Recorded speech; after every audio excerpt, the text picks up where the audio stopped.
Thank you for coming out today, guys. It's great to see everyone here.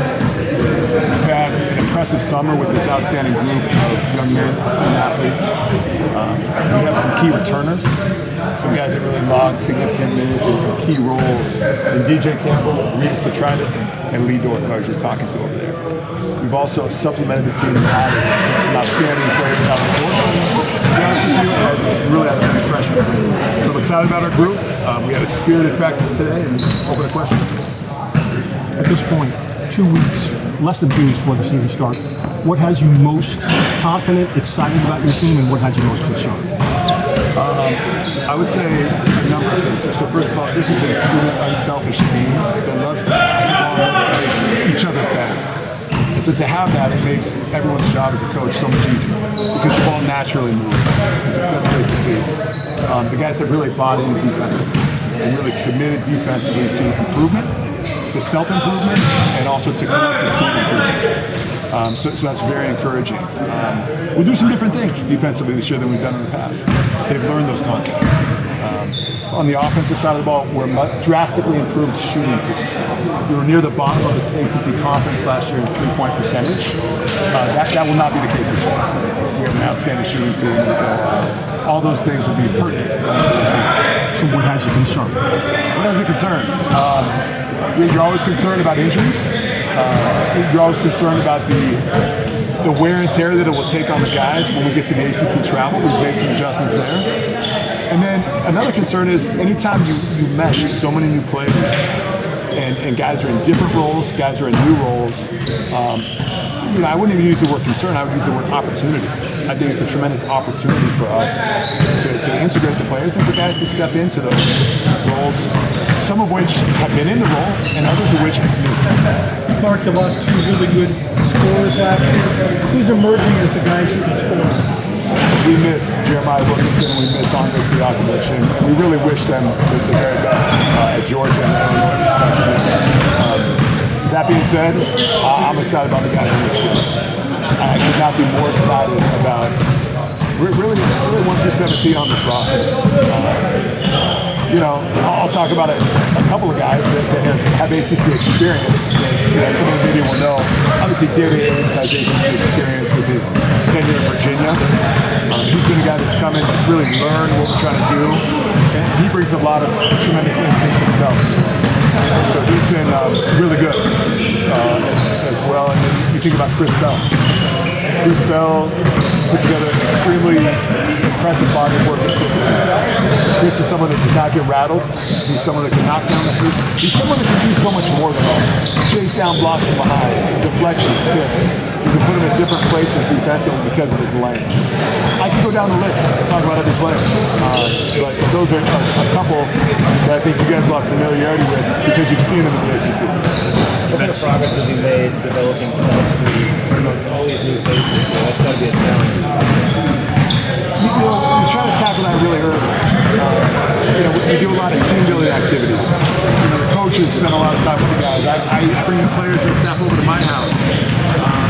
We did, when we started two-a-days, we work hard. You get the guys up at 6 in the morning, you have a bunch of those. And so we told the guys, you have competitions. You have competitions to keep those two-a-days fresh and to keep the competitive spirit, because otherwise it just becomes too rote and too monotonous. So the guys have really come with tremendous energy, really ever since they stepped foot on campus. Just one thing to learn about your team. What have you learned throughout some of the exhibitions that you guys have had over the course of the last few weeks? I've learned that this is a resilient team. I've learned that probably everyone out there has even more to offer and show than they've done so far. And that's why we spend so much time on player development. Player development is one of the core pillars of our program. Every practice we dedicate, probably 15 to 30 minutes just on offensive player development, but then also defensive player development. Because some of these players are coming straight out of high school. Some of these players at different schools, different things have been emphasized. Maybe you've been in a school that emphasizes a 1-3-1 zone. Well, now you can come here and learn really sound man-to-man principles. And so we really try to take a holistic approach to the player development. What do you feel so far from TT? TT Carr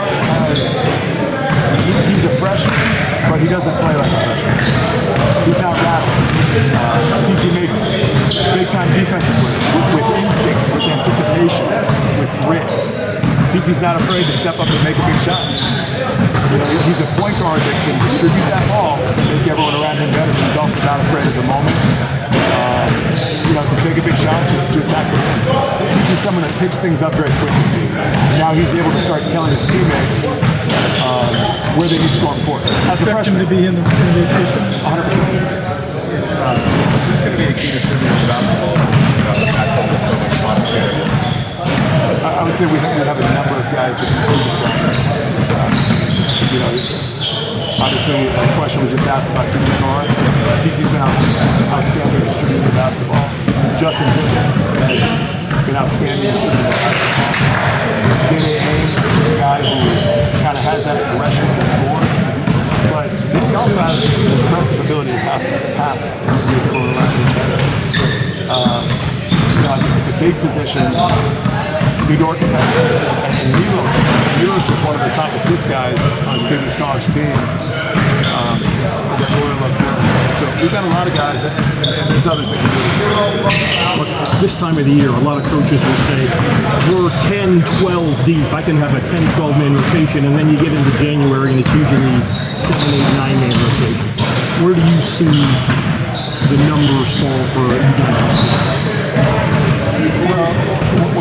What I've tried to communicate to the players, and what I will continue to communicate to them is I'll try to have, you know, a pretty good breadth on the rotation, but there will be some games where the rotation is tight, and so you know, I want our depth to be a strength. We talk about strength in numbers. So if an injury happens, someone has foul trouble, returned ankle, we have guys that can go in there and get the job done at a high level. That being said, there will probably be some games where there is a tight rotation, and the circumstances, the opponent, and the flow of the game will dictate. We're always evaluating everything. We'll probably roll that out on opening night. What kind of a big picture? When you got the job 2 years ago, 2.5 years ago, you said you were going to make Haas Pavilion a destination for fans. I think it's fair, it's not quite there yet. How close do you think you are to getting there? We're seeing Haas become that destination we spoke about. In year one, obviously, the sellouts, LeBron James coming, all those things, and then the scarcity of tickets. It's tough to get a ticket. You know, last year, we built into that as conference play expanded. I think there was a learning curve in the Bay Area because people aren't used to the ACC team. It's not UCLA, it's not USC, it's not Oregon. So there's a learning curve with the fans. And now we've taken that first step. And we'll have multiple sellouts this year. Duke is trending that way, North Carolina is trending that way. I would be very surprised if Notre Dame is not a sellout, and there may be others. And so, on that note, we've invited every former player and manager that's been part of this group, this Cal basketball group, to come to games as guests of ours, themselves and a guest. And we're not bringing them out to the so-called lesser games. We're bringing them to Duke, North Carolina, Notre Dame, Stanford, and that's completely free because we know that it's the alums that built this program, and we want to honor that and take care of them. Last question. A number of guys.